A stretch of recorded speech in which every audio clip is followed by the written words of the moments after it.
মার্কিন পররাষ্ট্রমন্ত্রী Marco Rubio শনিবার রাতে ইসরায়েলে পৌঁছেছেন।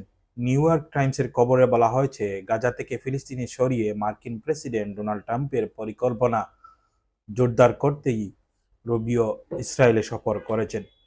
প্রেসিডেন্ট ট্রাম্পের বিধ্বস্ত গাজা দখল এবং সেখানকার ফিলিস্তিনদের বাসিন্দাদের জোরপূর্বক তাড়িয়ে দেওয়ার পরিকল্পনার কারণে মধ্যপ্রাচ্যে রাজনৈতিক অস্থিরতা ছড়িয়ে পড়ছে।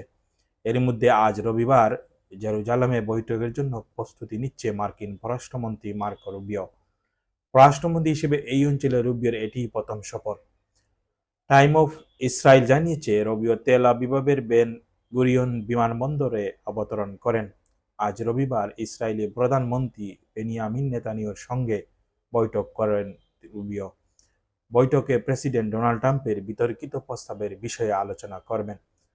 রুবিও এর আগে মিউনিকে ছিলেন, যেখানে তিনি ইউক্রেন যুদ্ধ কেন্দ্রিক একটি নিরাপত্তা সম্মেলনে অংশ নেন।